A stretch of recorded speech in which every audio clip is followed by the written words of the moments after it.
been competitive with guys throughout college and pre-law and law school, and when I'd been in a dating situation and done better on a test or ranked higher in the class, those guys lost interest.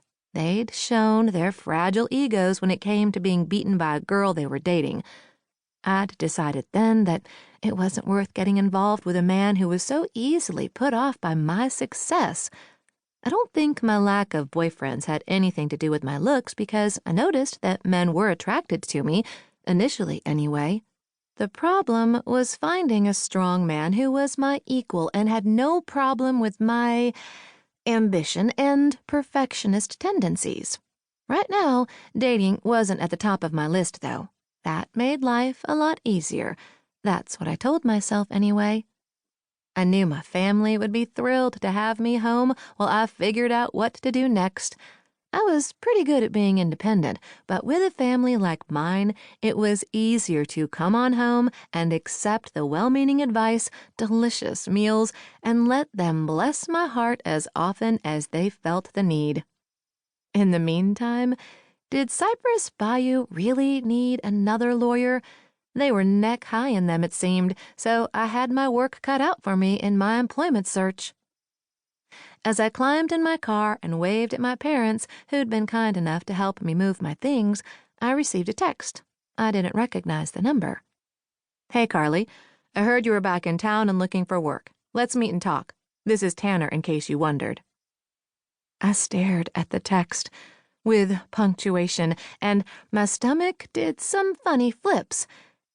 Tantor Carmichael.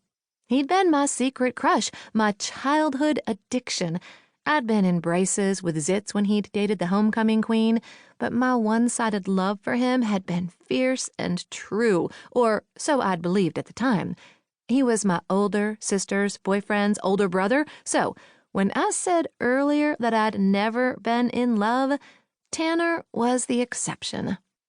My current age of 26 and his current age of 32 didn't seem as insurmountable now as it had back then, but my 12 to his 18 had been an ocean of impossibility over a decade ago for normal people.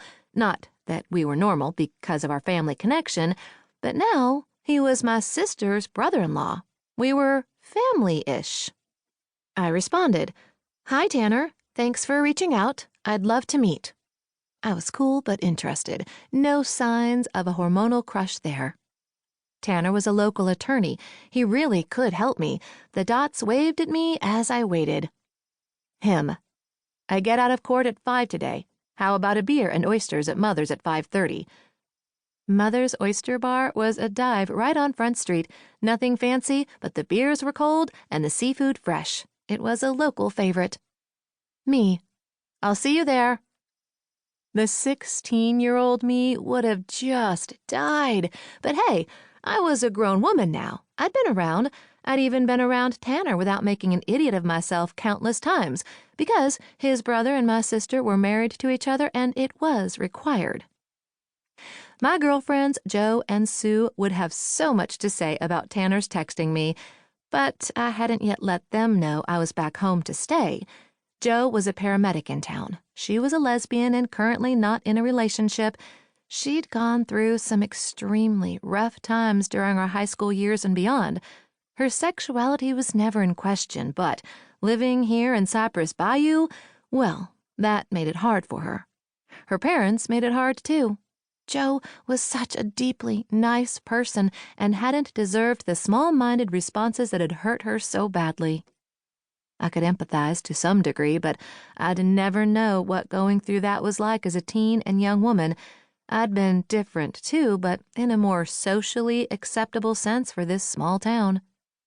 Sue and I stuck by her, but we'd gone our separate ways after graduation. Sue had been boy crazy since middle school. She'd been in desperate love more times than any of us could count. Sue always had a boyfriend, and when she didn't, she was abjectly miserable. Right now, Sue was engaged for the 3rd time. I hadn't met the latest fiancé, but I'm certain I would soon. We were all still in loose contact, but it wasn't the same as before we'd gone to college. I hoped to remedy that once I got settled. We'd all shared so much.